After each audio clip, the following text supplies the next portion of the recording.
Por incrível que pareça, a grande mídia está tentando manipular as pessoas para que elas se solidarizem não com as verdadeiras vítimas da guerra e do terrorismo, mas com o Hamas. Este é o Visão Libertária, sua fonte de informações descentralizadas e distribuídas. Esse artigo foi revisado por historiador libertário, escrito e narrado por Coreia com K. Depois de mais de uma década de culto e esforços da esquerda para desconstruir o Ocidente através do politicamente correto e justiça social, parece que estamos vendo um declínio nessas ideias. O Black Lives Matter está em declínio. As universidades infestadas de guerreiros sociais de sofá estão sofrendo com a diminuição de matrículas. Hollywood está percebendo que não tem como manter os prejuízos abraçando suas causas progressistas, e a agenda trans está sendo combatida em todos os meios. A esquerda estava órfã de pautas para lutar que tenha qualquer tipo de apelo da sociedade. Então, surge um novo conflito, a guerra de Israel contra o Hamas, que automaticamente vira um embate entre os judeus e o Islã. Com personagens definidos, surge agora a pergunta macabra feita pela escritora Natalia Timmerman. Para quem torcer nessa guerra? Bem, os conservadores escolheram Israel, já que dentre as duas opções é aquela que mais se parece com a sua cultura.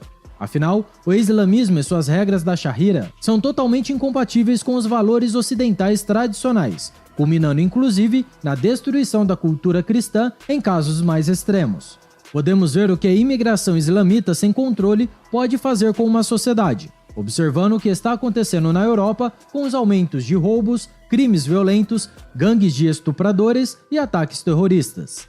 Essa ideia de infiltrar pessoas em uma determinada sociedade para tentar mudá-la internamente é o que atrai tanto a esquerda política para apoiar o Islã. Nas últimas semanas, vimos milhares de manifestações a favor da Palestina na Europa, Estados Unidos, inclusive aqui no Brasil. E se você perceber, muitos dos manifestantes não são muçulmanos. Inclusive, é possível ver bandeira LGBT ao lado da bandeira da Palestina. Isso mostra que a esquerda que estava órfã agora decidiu ser pró-Islã. São as mesmas pessoas que eram a favor do Black Lives Matter, da agenda trans, da lacração de Hollywood, da doutrinação de gênero nas escolas infantis. Ou seja, o guerreiro da justiça social de sofá. Eles são o que dão volume na maior parte dos protestos aqui no Ocidente. De bate-pronto, já vem a pergunta: por que essas pessoas são a favor deles, já que esse grupo despreza as ideias progressistas? Ora, se um esquerdista promovesse qualquer uma dessas crenças em uma nação controlada pelo Islã, seria preso ou condenado à morte, no melhor dos casos. Caso eles tentassem ensinar sexualidade fluida para as crianças em uma escola islamita, com toda certeza, depois de alguns dias, eles seriam jogados de prédios ou espancados e apedrejados nas vias públicas. Não existe sequer uma intersecção entre o que essa galera da esquerda defende com o que o Islã e seus cidadãos defendem. Então, por que eles estão juntos? Existem vários motivos para isso, além da burrice e ignorância, é claro. Os objetivos da esquerda política e dos globalistas são muito parecidos. O caminho trilhado pelos adeptos da agenda globalista é quase o mesmo trilhado pela esquerda. No fundo, esses revoltados do sofá nada mais são que idiotas úteis com aspirações de poder que se alimenta das sobras que são jogadas pelos globalistas. O engraçado é que muitos desses grupos pensam em estar lutando contra o grande poder mundial, sendo que não percebem que estão sendo manipulados justamente por eles. Assim como eles abraçam alegremente as elites financeiras e corporativas que afirmam categoricamente lutar contra, a esquerda possui o hábito de chamar de seu grupos étnicos e religiosos hostis à sua própria cultura progressista e hedonista. O motivo disso acontecer é devido a uma coisa chamada de exploração mútua. Os islamitas olham para a esquerda como o meio pelo qual eles podem abrir as portas para o Ocidente. Basicamente, eles são o grupo no qual chancelará que qualquer pessoa desta religião e cultura que queiram entrar no país e forçá-lo a mudar, terá o direito de o fazer. Caso seja contra essa ação, será taxado de preconceituoso e racista. Certo, mas e a esquerda? O que ela ganha se aliando a um grupo que quer os ver mortos? Simples, eles se aliam ao Islã justamente porque eles são o verdadeiro oposto que o mundo ocidente representa. Para conseguir compreender minimamente isso, precisamos entender os fundamentos e conceitos principais do marxismo cultural. Esse sistema visa sabotar as culturas e civilizações, criando um caos em seu meio. A briga interna é a cortina de fumaça que eles precisam para introduzir controle da sociedade como uma solução para o problema. Isso pode acontecer misturando duas culturas totalmente diferentes, incitando pessoas de espectros políticos opostos a se enfrentarem ou até mesmo fazendo todo mundo ficar dentro de casa para não terem contato com o micróbio chinês. No marxismo original, a estratégia é tomar o poder através da força pegando em armas. Já o marxismo cultural tenta instigar a agitação civil entre os marginalizados e a classe dominante, concentrando-se menos na economia e mais nas diferenças sociais e étnicas. Ou seja, a raça, religião, sexualidade e a cultura são o motor da discórdia. Tanto os esquerdistas quanto os globalistas enxergam os grupos minoritários como bucha de canhão, para serem usadas contra a sociedade a fim de fazê-la ruir. Perceba que a média das pessoas a favor desse espectro político são fracas, tanto mental quanto fisicamente.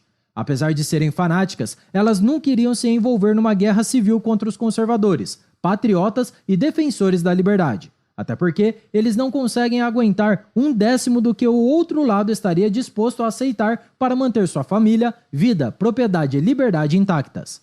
Essa geração de jovens prepotentes e mimados que só ficam militando em rede social são incapazes de conduzir uma guerra ou revolução como aconteceu no século passado. Portanto, eles precisam encontrar pessoas que lutem por eles, enquanto xingam muito no Twitter, quer dizer, no X. Ao ver os extremistas do Islã, a esquerda quase tem um orgasmo, pois vê neles um valioso grupo de cachorros para ser solto no Ocidente a fim de desestabilizá-lo. Um grupo de pessoas que está disposta a matar indiscriminadamente, além de não ter medo de morrer. Como os conservadores, patriotas, libertários e demais defensores da liberdade não terceirizam a sua batalha e guerra para os outros, ou seja, acreditam que suas batalhas devem ser travadas por eles, não possuem essa visão mercenária e desumana que a esquerda tem. Mas como os militantes de esquerda não percebem que são incompatíveis com eles? Como não veem que seus ideais não são os mesmos? E a palavra-chave é descolonização. Perceba que esse é o trunfo da esquerda. Ao jogar a carta da descolonização, automaticamente eles chancelam qualquer ação, por mais violenta e abominável que seja, indiferente se é destruição de propriedade, estupro e sequestro de inocentes, ou até algo pior. Para os marxistas e progressistas, temos que levar em consideração as injustiças cometidas contra certos grupos durante várias gerações, que culminaram nas ações bárbaras que estamos vendo hoje. Tudo isso tem apenas um único objetivo: destruir a civilização ocidental. E por conta disso, os globalistas utilizam a esquerda. Ambos querem acabar com nossa liberdade individual. Os globalistas enxergam como crítico a guerra entre Israel e Hamas, porque isso pode aumentar ainda mais as migrações muçulmanas, criando oportunidades perturbadoras para todas as nações que não possuem essa cultura. Já a esquerda observa Israel como um colonizador do local, que tomou o lugar no século XX, ignorando todo o contexto histórico no qual judeus e muçulmanos lutavam por aquela terra durante milhares de anos. Para os progressistas, os muçulmanos são úteis hoje. Talvez se arrependam amargamente no futuro, mas no momento precisam de um exército para causar estragos aqui. Já os globalistas percebem isso como uma maneira de gerar conflitos para que possam retirar as liberdades individuais das pessoas. Mas o que a visão libertária fala sobre isso? Somos obrigados a aceitar esse pluralismo cultural? O libertarianismo diz que podemos não aceitar pessoas de outras culturas, religiões e valores em nossa propriedade, mas não podemos fazer nada se nosso vizinho assim quiser. Contudo, observando a história das sociedades, percebemos que pessoas com valores e culturas semelhantes tendem a se aglutinar e manter distância física de culturas diferentes. Na antiguidade, apesar das guerras de conquista acontecerem entre as sociedades, inclusive aquelas parecidas, havia uma coisa que ligava todas elas: o comércio. A Rota da Seda é um excelente exemplo. O Oriente e o Ocidente mantinham linhas de comércio mesmo sendo incompatíveis culturalmente falando. Consequentemente, em uma sociedade libertária, é bem provável que ela fosse homogênea no quesito cultural.